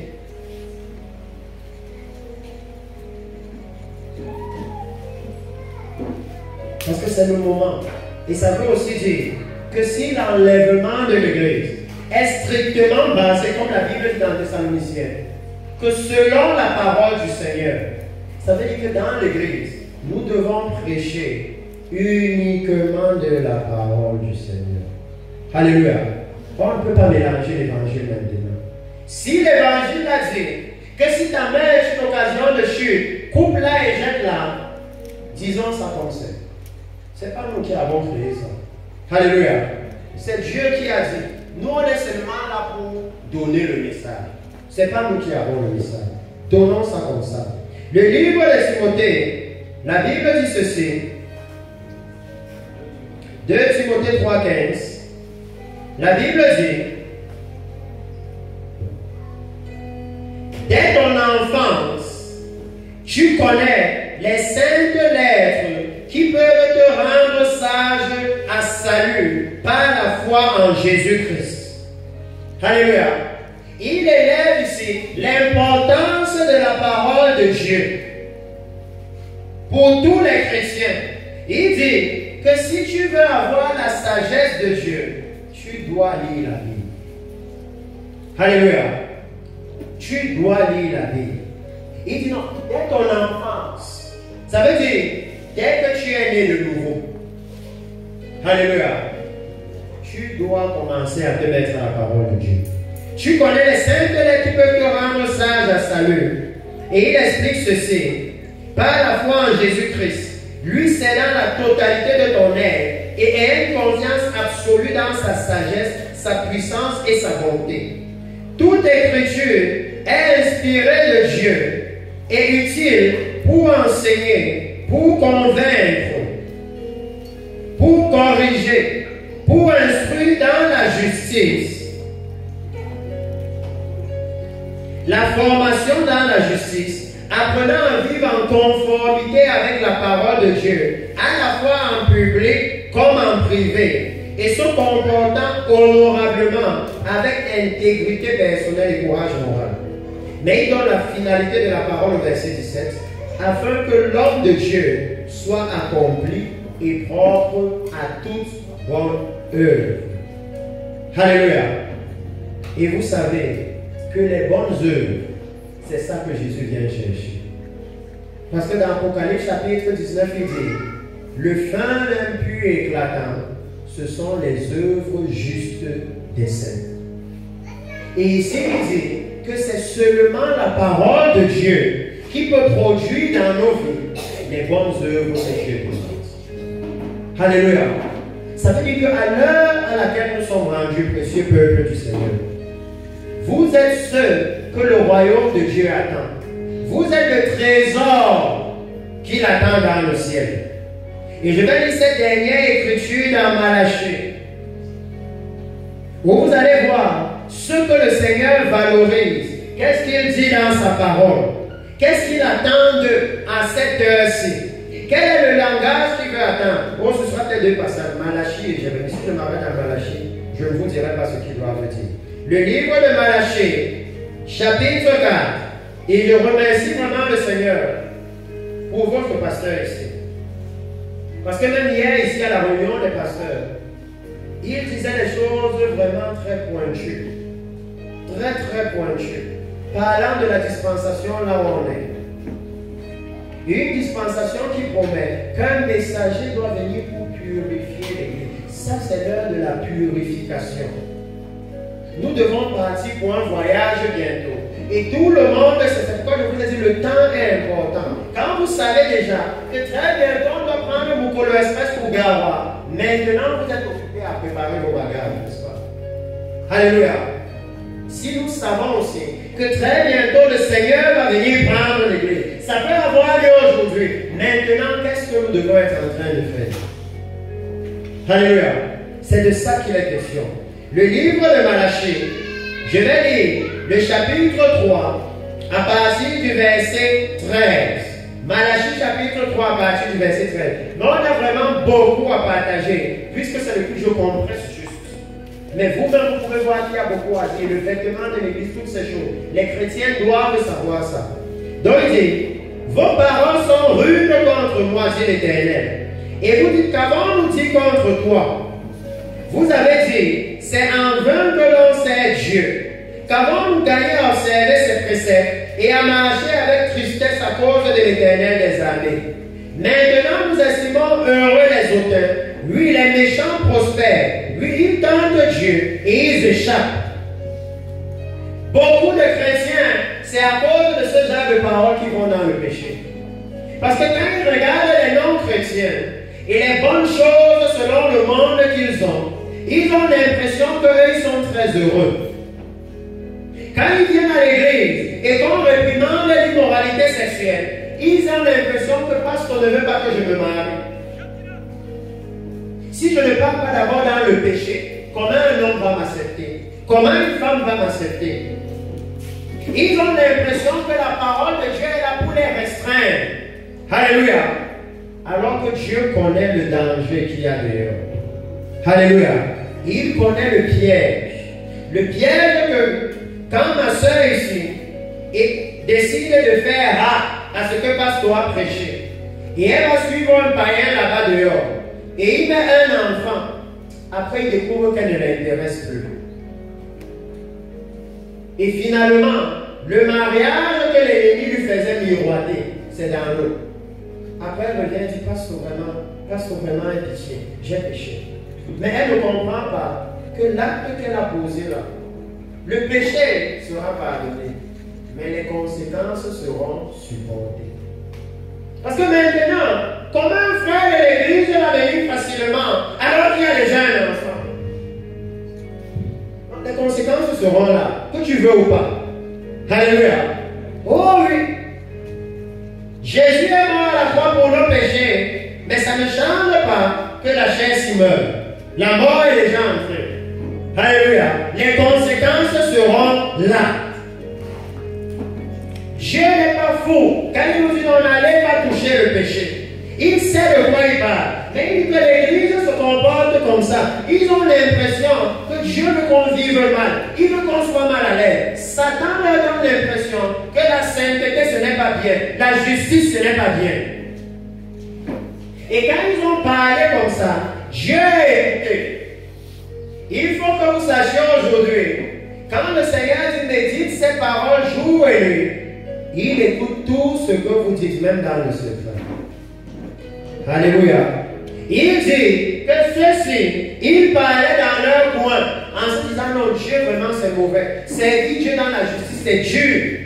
C'est pour ça que dans l'église, on a mis les fausses prophéties, les faux apôtres, les faux prophètes. La tromperie est entrée. Parce que faire comme Dieu dit, c'est compliqué, c'est long, n'est-ce pas? Ça prend le temps. Si j'attends que Dieu manifeste mon ministère, comme il fait dans la Bible, que si tu es apôtre, on va voir les marques des apôtres en toi. C'est long. C'est mieux que j'aille et que je me proclame apôtre. Ça c'est plus facile. 2 jours, c'est fait. Ça s'appelle la corruption dans l'église. On veut prendre les raccourcis. C'est Dieu qui appelle. C'est lui qui doit manifester en nous ce que nous sommes. On ne peut pas forcer ça. Ça ne marche pas. Eux, c'est ce qu'ils faisaient. Parce qu'ils ne voulaient plus les voies de Dieu. Ils ont créé leur propre voie, leur propre fonctionnement. C'est pour ça que dans l'église, on vend l'eau, l'huile, le ceci, toutes sortes de commerces. Même si on lit dans la Bible que non, Jésus est contre ça, on essaie de justifier. Parce que les voies de Dieu sont devenues difficiles pour les chrétiens. Tellement difficiles. Parce que la chair, comme on lisait un passage là tout à l'heure, la chair a pris le dessus. À un moment là où c'est l'esprit qui doit dominer. Et il dit ici que quand ils ont parlé comme ça, Dieu a écouté. Dieu écoute les paroles des méchants. Il écoute tout ce qu'ils disent. Et par la suite au verset 16, il dit, alors ceux qui craignent l'Éternel se parlaient l'un à l'autre. Alléluia. Que de la même façon que Dieu a écouté ceux qui sont méchants, de la même façon, il a aussi écouté ce que ceux qui le craignent disaient. Amen. Et c'est ici que nous sommes en train de clôturer le message. À cause de ce qui se passe avec ceux qui craignent l'Éternel. Alléluia. Ça m'a amené à chercher à savoir qu'est-ce que les gens là se sont même dit. Alléluia. Pourquoi? À cause de ce que la Bible dit ici, écoutez. Alors, ceux qui craignent l'Éternel se parlaient l'un à l'autre. L'Éternel fut attentif. Ça veut dire que quand vous vous rassemblez ici à l'église, comme le peuple qui craint Dieu, n'est-ce pas? Et que vous commencez le culte, Dieu stoppe tout au ciel. Vous dites que non, je veux écouter ce qu'on fait là-bas. Oh oui, peut-être que souvent nous les pasteurs ne savent pas. La première personne qui écoute ce qu'on prêche, c'est Dieu. Il est en train de noter et de voir, est-ce qu'ils vont changer le message? Ou est-ce qu'ils vont dire ça comme c'est dans la Bible? Alléluia. Et il dit que Dieu a été attentif et il écouta. Et quand il a écouté, regardez ce qui s'est passé. Et un livre de souvenirs fut écrit devant lui pour ceux qui craignent l'Éternel et qui honorent son nom. Ça veut dire que ce qu'ils ont dit devait être important, n'est-ce pas? Parce que quand les autres ont parlé, Dieu a écouté, mais il n'a pas réagi. Il a juste dit que dans les gens, ils trouvent que je suis mauvais. Mais ceux-ci, quand ils ont parlé, il y a eu une action qui s'est posée dans le ciel. Ce qu'ils se sont dit a fait que dans le ciel, on a ouvert un livre et on a commencé à noter leur nom dedans. Moi, je veux savoir qu'est-ce qu'ils se sont dit. Alléluia.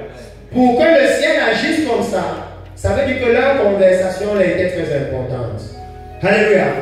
Et il dit ici, ils seront à moi, dit l'Éternel, ils m'appartiendront comme mes joyaux, ma possession spéciale, mon trésor particulier. C'est ici que je voulais arriver.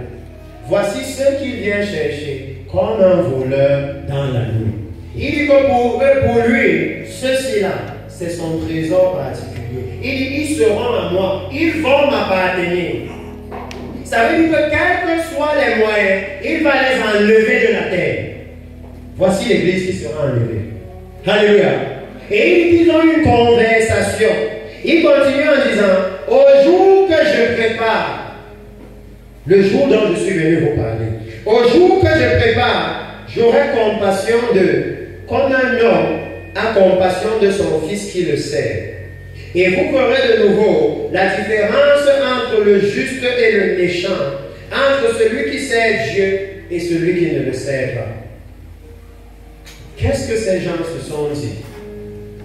Pour que tout d'un coup, ils vivaient normalement comme vous et moi. Imaginez ça. Et à un moment, ils s'arrêtent et ils commencent à parler de quelque chose. Et ce qui commence à se dire fait que Dieu ouvre tout un livre pour eux dans le ciel. Alléluia. De quoi est-ce qu'ils ont parlé? Parce qu'on n'a pas le temps, je vais seulement lire l'écriture dans le livre de Jérémie. En d'autres termes, qu'est-ce que le Seigneur veut voir l'Église faire maintenant? Alléluia. L'Église qui a de la valeur devant Dieu, qu'est-ce qu'il veut entendre de maintenant? Parce qu'il dit qu'il y a d'autres que ce qu'ils sont en train de dire, c'est que non, Dieu est mauvais. La façon dont Dieu fait les choses n'est pas bien. La sainteté n'est pas bien. La justice qu'on prêche à l'église, là, ce n'est pas bien. Nous, on n'aime pas ça.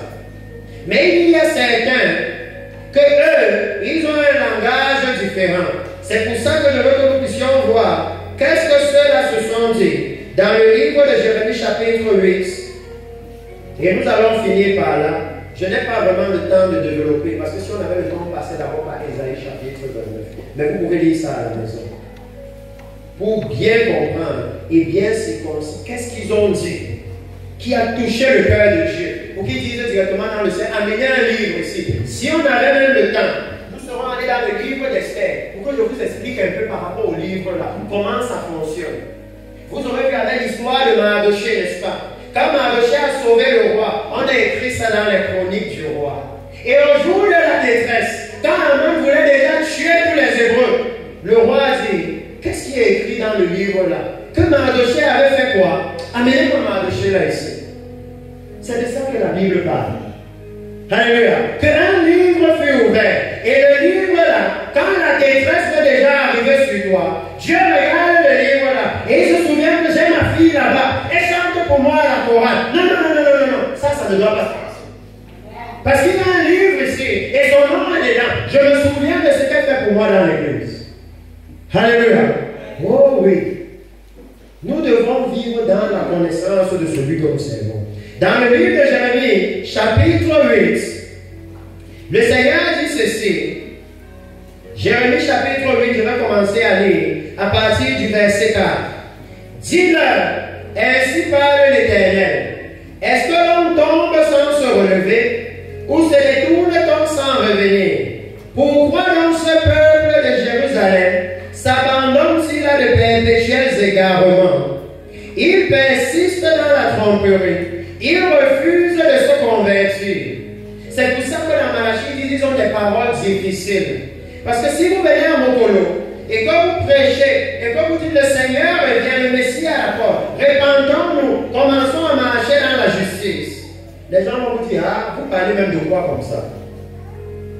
Jésus là, vous l'avez vu où? Qui vous a dit qu'il revient? Ils auront toutes sortes de raisons. Et c'est pire, parce que même dans l'église, les chrétiens ne croient plus que Jésus revient. C'est pour ça qu'ils vivent n'importe comment. Alléluia. Si on sait qu'il revient, et il revient comme on a vu tout à l'heure, il ne vient pas comme le bébé qui est né dans la mangeoire. Il vient, il y aura le son de la trompette, la voix de l'archange, la nuée de Dieu. Ça veut dire qu'il vient avec puissance, avec force. Vous pouvez savoir que le jour de l'enlèvement de l'Église, c'est le commencement du jugement dans la maison de Dieu. Parce qu'il dit, de deux qui seront dans un champ, un sera pris, l'autre sera laissé. Alléluia. C'est le commencement du jugement.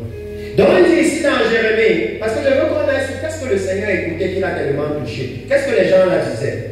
Il dit, pourquoi donc ce peuple s'abandonne à de perpétuels égarements? Il persiste dans la tromperie. Il refuse de se convertir. Il refuse le changement. Il refuse de méditer la Bible chaque jour pour que ça transforme leur façon de vivre.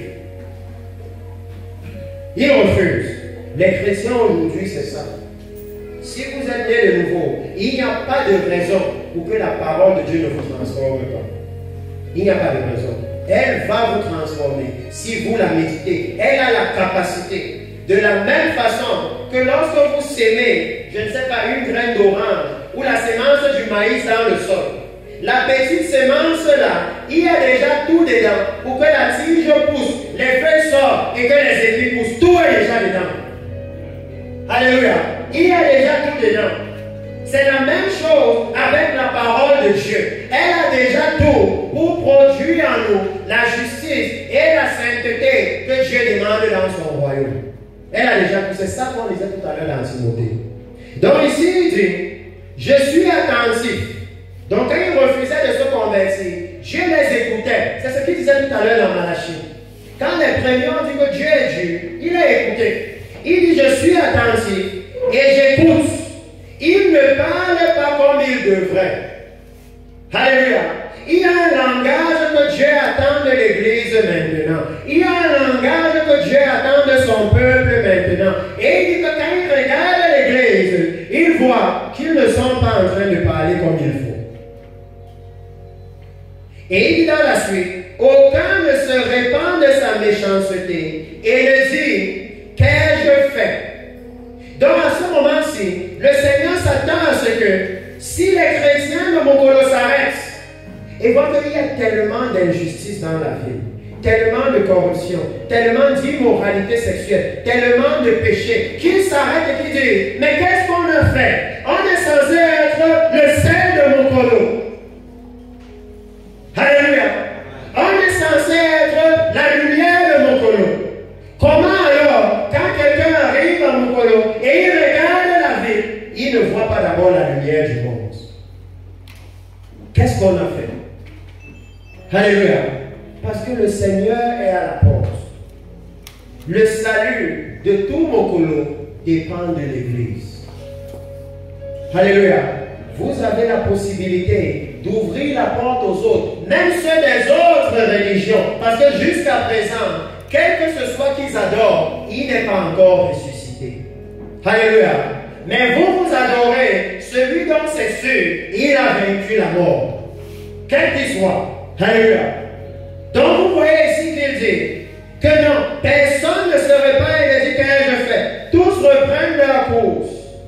Et il va clôturer en disant que même les oiseaux dans le ciel connaissent le temps de leur migration. Alléluia.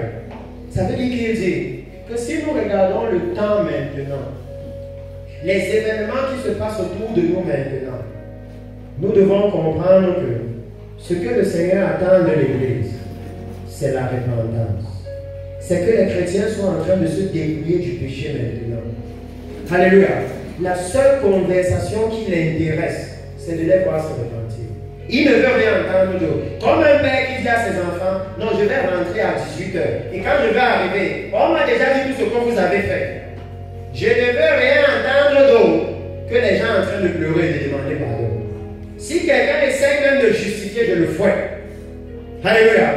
Tous les enfants commencent, chacun commence à écrire son pardon. Que je vais faire une récitation seulement de pardon. Il dit que c'est ça qu'il attend de l'Église. Qu'en ce moment-ci, si nous réalisons que les ténèbres sont grandes sur la face de la terre, ça veut dire que le péché est en train de dominer. Tout ce que nous pouvons faire, c'est de parler au Seigneur et de commencer à confesser nos péchés et demander pardon. Alléluia. Comme nous finissons, je veux vous inviter à nous lever et à parler au Seigneur. Que ce soit celui qui a vécu dans l'immoralité, celui qui a vécu dans le mensonge, celui qui a vécu dans la convoitise. Quand il parle de l'enlèvement de l'Église, il dit, je ne veux pas que vous soyez dans l'ignorance. Ça veut dire que le Seigneur sait qu'il y a des chrétiens dans l'Église qui sont ignorants. Alléluia. Mais au moment de l'enlèvement, vous devez être mature. Donc vous devez enlever l'ignorance de votre vie. Il dit que l'ignorance ne sera pas un justificatif. Alléluia. C'est pourquoi ce matin, parlons au Seigneur. Allons devant lui. Reconnaissons nos fautes, nos manquements. Ayons devant lui la conversation qu'il veut, afin qu'un livre de souvenirs soit écrit devant lui et que nos noms soient inscrits. Alléluia. Parlons au Seigneur, chacun pour sa part, chacun connaît ses manquements, chacun sait si ce sont les mauvaises pensées, si ce sont les mauvais désirs, si ce sont les mauvaises paroles. Chacun connaît où est-ce qu'il a été limité. Si c'est la convoitise, si c'est l'amour de l'argent, le Seigneur a la capacité, nous avons vu tout à l'heure, qu'il est mort pour nous délivrer par son sang. Alléluia. Il est mort pour nous délivrer de la puissance du péché. Il a la capacité. Si tu es à l'église et que c'est l'amour du monde, le monde domine tellement dans ton cœur. Car toutes les choses du monde que tu vois, tu veux vivre comme le monde, t'habiller comme le monde. Si tu te rends compte que non, je viens à l'église, mais je ne suis même pas intéressé par les choses de Dieu, c'est seulement le Saint-Esprit qui peut changer tes dispositions de cœur. Si tu vas devant lui dans la repentance, puissant Père Seigneur, ce matin, revenez ici avec ton peuple. Je viens devant toi implorer ta grâce et ta miséricorde, afin que tu me pardonnes mes fautes nombreuses. Seigneur, oui, moi je viens devant toi reconnaissant la méchanceté de mes pensées, l'iniquité de mes pensées. Je viens devant moi reconnaissant, ô Éternel mon Dieu, que cette chair dans laquelle je vis boit le péché comme de l'eau. Les tentations sont si nombreuses et constamment, Éternel mon Dieu, je tombe dans cette tentation. Ce matin, je viens te confesser tous mes péchés, toutes mes fautes, Éternel mon Dieu, en parole, en acte comme en pensée. Je viens pleurer ta grâce et ta miséricorde, ô Père, afin que toi qui jauges les cœurs, tu puisses regarder dans la profondeur de mon cœur et enlever le mal qui est tapis dans ce cœur. Établir la lumière de Christ dans ce cœur.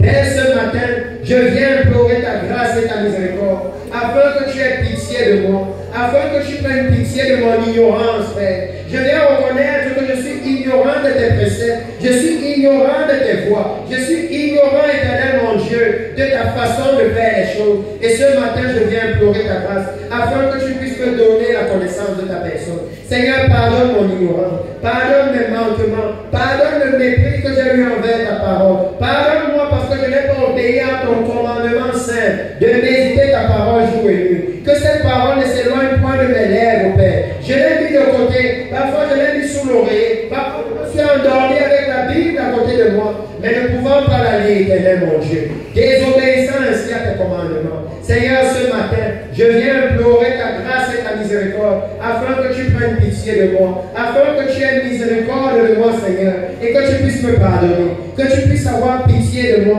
et que tu puisses effacer mes transgressions devant toi. Père, c'est dans le nom précieux de Jésus que je viens devant toi ce matin et implorer ta grâce, ta faveur, ta miséricorde, afin que tu puisses me laver, afin que tu puisses me purifier et que tu fasses de moi ce peuple qui a de la valeur devant toi. Que tu fasses de moi ce peuple, Éternel mon Dieu. Que toi, tu vas venir chercher comme un voleur au retour du Messie, afin que je sois avec lui éternellement. C'est dans le nom puissant de Jésus que j'ai prié ce matin. Amen. Comme nous finissons, précieux Père, je souhaiterais que nous puissions lever nos mains et que nous fassions ensemble cette prière. Vous allez répéter avec moi. Précieux Seigneur Jésus, j'ai entendu ta parole et je sais que tu reviens chercher une église sainte, sans tache ni règle. Seigneur, je vis dans la chair et je suis rempli de faiblesse. Et ce matin, Seigneur, j'implore ta grâce et ta miséricorde afin que tu pardonnes mes péchés. Efface mes transgressions. Lave-moi dans le sang précieux de Jésus. Renouvelle en moi un cœur disposé à faire ta volonté. Remplis-moi de ton Saint-Esprit et tiens-moi par la main pour marcher sur le chemin étroit qui ne peut aboutir qu'à ton royaume. C'est dans le nom puissant de Jésus que je me repens de tous mes péchés. Je suis né de nouveau. Amen. Alléluia. Nous pouvons acclamer le Seigneur.